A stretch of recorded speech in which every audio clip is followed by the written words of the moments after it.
Assalamu alaikum wa rahmatullahi wa barakatuh.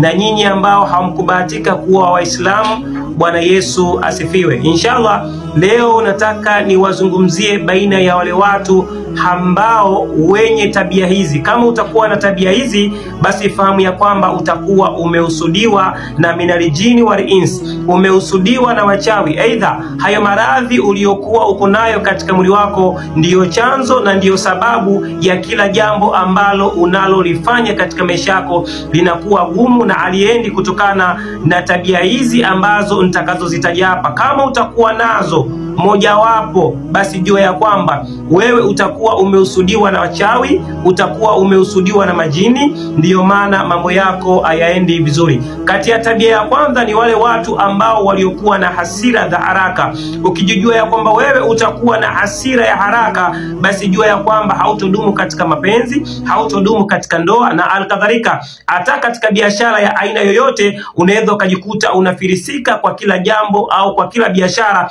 utakayokuwa unaifanya katika mikono yako na katika maisha yako. Jambo lingine la pili ni wale watu ambao wasiokuwa na uvumilivu. Msiokuwa na uvumilivu katika mapenzi, aidha katika ndoa, aidha katika biashara kidogo imeshuka, wewe unasema hapana, lazima kuna mambo yatakayokuwa yako tofauti. Basi fahamu ya kwamba huenda minalijini wal insi, wachawi wamekuchezea katika biashara yako, ndio maana biashara yako haiendi vizuri. Ukijikuta tu ya kwamba hauna uvumilivu, basi fahamu ya kwamba huenda ukawa umechezewa na huenda ikawa sababu ya mambo yako kwenda tofauti. Na jambo lingine la tatu ni wale watu wasiokuwa na marafiki wengi. Kuna watu wana tabia ya kuwa wao wenyewe peke yao, hawahitaji kuwa na marafiki, hawahitaji kuwa na mtu wowote katika maisha yao, yani mtu wa karibu, aidha kumfariji na kadhalika. Basi fahamu ya kwamba wewe utakuwa una shetani, utakuwa una jini ambaye anayekufanya uwe mbali na watu, hautamani kuwa na rafiki. Wewe ni mtu wa peke yako katika maisha yako. Lengo lao wamekutupia uijini uwe mtu wa peke yako, kwa maana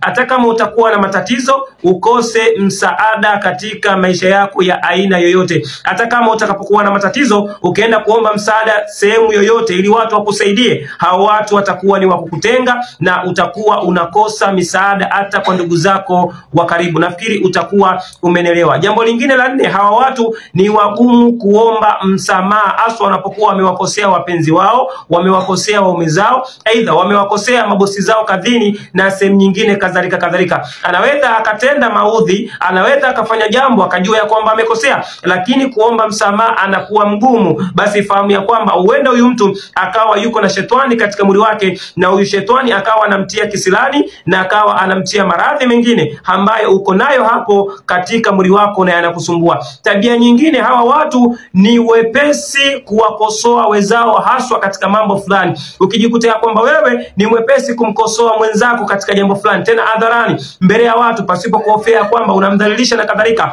lakini wewe ni mwepesi kumkosoa mtu na kadhalika, basi fahamu ya kwamba wewe utakuwa na shetani, utakuwa na maradhi katika mwili wako. Hivyo fanya jitihada ili uweze kufadhiwa dua na uweze kuondokana na hayo maradhi na hiyo mitihani ambayo uliokuwa uko nayo katika maisha yako kwa idhini ya Mwenyezi Mungu inshallah. Kama una tabia hizi, tafuta njia ili uweze kufadhiwa dua na uweze kuondokana na haya maradhi uliokuwa uko nayo katika mwili wako kwa idhini ya Mwenyezi Mungu inshallah.